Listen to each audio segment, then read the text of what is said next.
Ako se ikada zapitaš kako da napraviš svoj web sajt i da li ti je uopšte potreban, na pravom si mestu. Aleksandar Vratonjić-Gligorijević diplomirao je IT management na fakultetu u Škotskoj, a sada živi u Srbiji gde radi kao marketing direktor u kompaniji Telegroup. Strastveni je ljubitelj escape room igara na koje ide sa svojim suprugom i jednogodišnjim sinom, kao i pub kviz kulture, čiji je jedan od pokretača u Beogradu. Aleksandre, izvoli.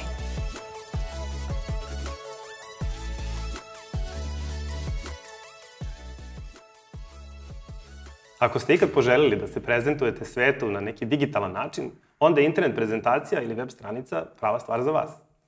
Ljudi često čine grešku misleći da se sve završava društvenim mrežama. One su istina dobar alat, ali one su u stvari samo udica ili put koji iskoristite da ih privučete u svoj svet, vaše fanove, gledaoce, pratioce ili korisnike, kako biste onda mogli na vašem sajtu, odnosno na vašoj prezentaciji u potpunosti da imate kontrolu nad sadržajem. Informacije danas do nas dolazi putem teksta, slike, videa, zvuka. Ta multidisciplinarnost, odnosno multidimenzionalnost sadržaja koju konzumiramo, upravo je namenjena da se komunicira putem društvenih mreža i internet prezentacija. Bilo da ste biznis koji želi da se obrati svojim korisnicima ili želite vi da napravite neku žurku pa da pozovete ljude da dođu na nju ili da napravite neki rođendanski poklon, možete posegnuti za kreiranjem web stranice. Da biste napravili dobru internet prezentaciju, nije neophodno da imate programerske veštine, niti da ste neki dizajner. Naravno, sve zavisi šta želite da postignete. Ako vam je cilj da samo zakucate neki ekser na zid, vi ćete iskoristiti i đon vaše cipele. Ali ako vam je namera da napravite kuću, onda ćete svakako uložiti i u arhitektu, i u dobre alate, i u preduzimače, i u materijale. Danas ću vam demonstrirati dva alata koje možete iskoristiti da kreirate sadržaj i potom da ga postavite na vašu internet prezentaciju. Prvi je dizajnerski alat koji se zove Canva, a drugi je platforma za izradu web prezentacija Wix. I jedan i drugi su besplatni i jedan i drugi imaju bezbroj alternativa, te je na vama da odaberete one koje vama najviše odgovaraju. Koliko puta vam se desilo da dok hodate nekim novim gradom i istražujete ga, pokušavate da pronađete informacije o nekom lokalu ili o nekom biznisu na Google mapama, a tamo ili nisu adekvatne informacije postavljene, ili recimo nema radnog vremena, ili čak se uopšte ne nalazi tu. To je upravo razlog zašto preko 30% ljudi ne veruje biznisima koji nisu na internetu. Uvek je prvi korak onaj koji je najteži. Ono što je dobra stvar jeste da i jedan i drugi alat vam nude već predefinisane šablone koje možete iskoristiti, te nema potrebe počinjati od takozvanog praznog papira. Bilo da pravite vaš post za Instagram ili želite da napravite header fotografiju, samo obratite pažnju na biblioteku u alatu koji koristite i iskoristite ono što vam najviše odgovara. Nemaju svi naloge na društvenim mrežama, ali imaju svi internet pretraživač. Sad ćemo da vidimo kako možemo jednostavno da napravimo jednu web prezentaciju. Dakle, prvi alat je Canva, gde, da bismo počeli, imate mogućnost da odaberete neke od ponuđenih šablona. Zbog veličine ja predlažem da se sada pozabavimo šablonom koji je za izradu prezentacija. Šta mi je ideje? Pa napravit ću najpre centralnu grafičku sliku koju ćemo koristiti za naš web sajt. Ja već imam pripremljene neke materijale. Našao sam na jednoj od besplatnih platformi za grafičke elemente ovu pozadinsku fotografiju, koju ćemo samo napraviti da se uklopi. Pa ćemo da kreiramo tekst.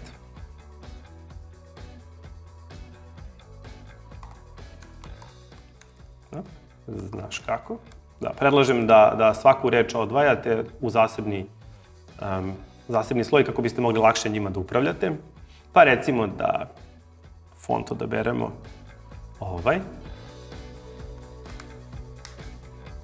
i promenimo boju teksta.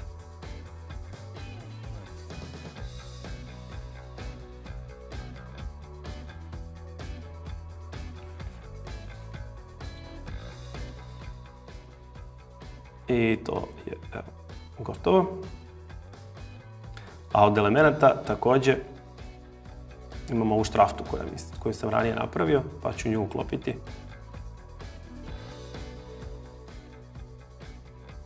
I sve to možemo onda grupisati, da bismo posle lakše zajedno pokretali. Spustiti malo niže da se ipak vidi lice ove dame. I element Poslednji jesu ove grafičke ikone. Naprimer, ovde. Ok.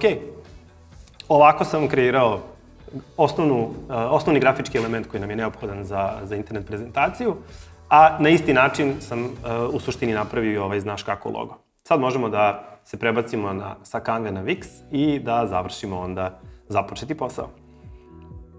Odabrat ćemo opciju Create New Site. Sada vam platforma omogućava da praktično joj kažete koju vrstu prezentacije vi želite da kreirate kako bi vam u nekim narednim koracima pomogla, ali hajde da preskočimo trenutno ovaj korak kako bi vam bilo jasno šta sve za vas platforma radi u pozadini. Ovde birate opcije koje želite da, kao elemente koje hoćete da imate uopšte u okviru svoje internet prezentacije, kao što su, na primjer, chat sa vašim korisnicima, sekciju koja bi bila blog, video sekciju i slično. Ja sam odabrao sada blog i video. Nismo online prodavnica, tako da nam taj deo ne treba. Idemo next. I sada imamo mogućnost da ili koristimo njihov kreator izrade, odnosno kreatora web stranica, ili da odaberemo neku od preko 1000 već postojećih templata, odnosno šablona. Hajde da iskoristimo ovo što nam omogućava da sami kreiramo jednu stranicu, pa će to biti naš biznis koji se zove, recimo, znaš kako. Ovaj korak nam omogućava da uvezemo već postojeći neki sajt na kojem imamo tekstove ili fotografije koje želimo da iskoristimo, odnosno ako smo fizička lokacija, dakle ako smo recimo neka mala radnja ili nešto slično, koja ima neku svoju fizičku lokaciju, da se automatski označimo na Google-u, tako da to posle uvezuje i olakšava naredne korake. Ovde možemo da dodamo naš logo, eventualno adrese, broj telefona, kontakt i slično. I sada odaberemo temu koju želimo da iskoristimo praktično, vizualnu temu koja nam se najviše dopada. Hajde da idemo na minimalnu. I to je to. U 3-4 koraka smo došli do praktično šeme koju ćemo koristiti za prezentaciju sadržaja na samoj strani. Pa vidimo koja nam najviše odgovara. Dakle, meni se najviše dopada ova.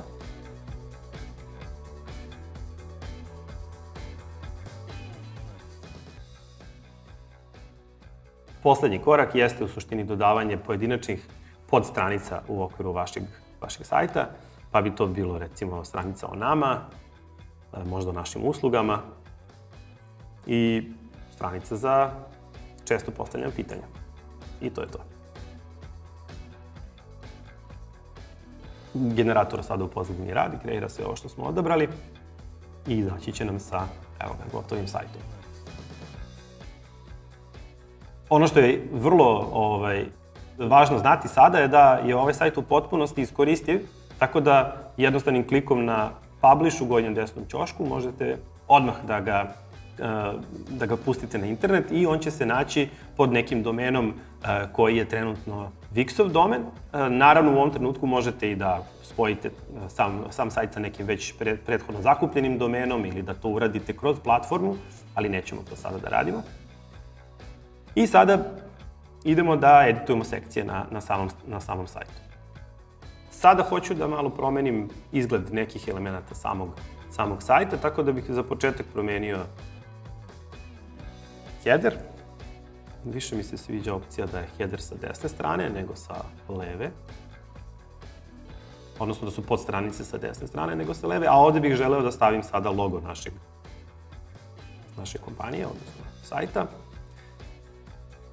Dodat ću opciju sa logom, evo ovde, klikom na ovo dugme sa leve strane i u biblioteci mogu sada da odaberem ono što sam napravio. To će biti ovaj logo. Logotip i fotografija koju smo napravili u Canvi pre toga, evo ga logo, apply. To je to. Kao što vidite, sada je logo, možemo da ga vidimo, dakle, displejovan je na samom sajtu i takođe nudi nam sada opciju platforma da kreiramo paletu boja koje želimo da koristimo, a crno je elegantno, tako da neka ostane za sada crno. Inače, odabirom na design pa na colors možete da menjate apsolutno celu paletu boja koje biste želeli da koristite, pa ostavljam na vama da malo eksperimentišete sa time. Dobro, sledeći korak jeste da u ovom ovde delu ubacimo fotografiju koju smo napravili pre toga u Canvi. To se radi tako što se odabere opcija Edit. I ovde sada možemo da, na primer, promenimo, da, kao što rekao, fotografiju. Malo pre smo je već postavili. Ovde automatski možete da tražite i fotografije na nekim sajtovima koji postoje na internetu, koji vam nude mogućnost da ove takozvane stok fotografije ili platite ili da ih preko Unsplash-a koristite u besplatnom formatu. Ali ja već imam jednu koju sam napravio, tako da neću koristiti njihove.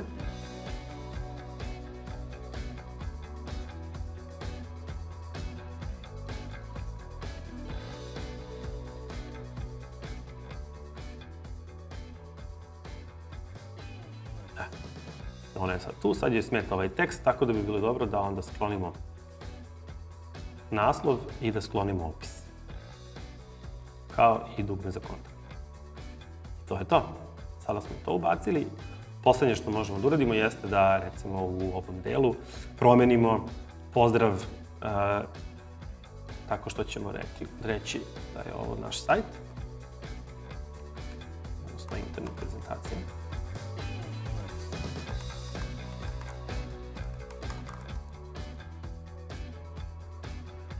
Kao što vidite, kako ja unosim sadržaj, automatski se na dinamičan način menja praktično izgled ove sekcije, što ja naknadno mogu onda da menjam. Evo, ja ću sada u stvari skratiti ovaj naslov da bismo se vratili nazad u onaj prethodni mod.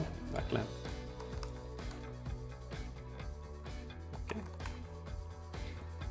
pod naslovom ne treba i imamo jedan opis. Evo, ja sam ga pripremio ovde. Ovo je praktično tekst koji će pozdraviti onoga ko prvi put dođe na naš sajt i dati mu malo više informacije o tome šta mi ovde radimo. Poslednja stvar, kažem, možemo da promenimo samo dizajn ove sekcije, recimo u ovaj. Kao što vidite, Wix vam omogućava da daje vam i neke predloge kako bi to najbolje moglo da izgleda, da bi se uklopilo u zavisnosti od toga koji se sadržaj napravi. I to je to. Odabiram na ovu opciju, mi smo praktično završili.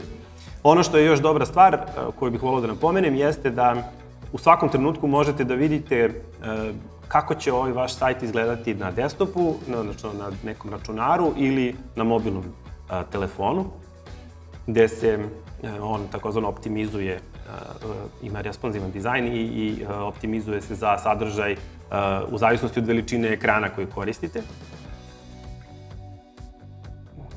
I onda se ovde u suštini elementi sada malo drugačije slože. Dobra stvar bi bila da uvek kada napravite nešto, proverite kako će izgledati na mobilnom telefonu, jer danas ljudi mnogo češće posećuju internet prezentacije putem svojih pametnih uređaja, mobilnih telefona i slično, više nego preko računara, tako da to što ste napravili da nešto lepo izgleda na desktopu, vrlo često ume da izgleda potpuno drugačije na mobilnom telefonu, tako da potrošiti malo više vremena i na taj korak je dobra preporuka i u suštini pametna stvar za uraditi. Da, ovde sa desne strane su vaše podstranice, od njih možete da u bilo kom trenutku da im pristupite praktično kroz ovaj navigator koji se nalazi sa leve strane, gde onda možemo zasebne strane kao što su blog ili informacije o nama, znači ono što smo odabrali da želimo da imamo kao podstranice na samom početku kroz generator, one se sve nalaze ovde i svaku od njih možemo zasebno da promenimo. Tako da je to to. Kada ste zadovoljni sa izgledom i sadržajem vašeg sajta, publish i to je. Sajt je dostupan u roku od par minuta svima na ovoj adresi. Eto, vrlo je jednostavno i pošto može da se iskoristi na različite načine i u različite svrhe, sigurno vredi potrošiti malo vremena i ovladati ovim alatima i konceptima koji stoje iza njih.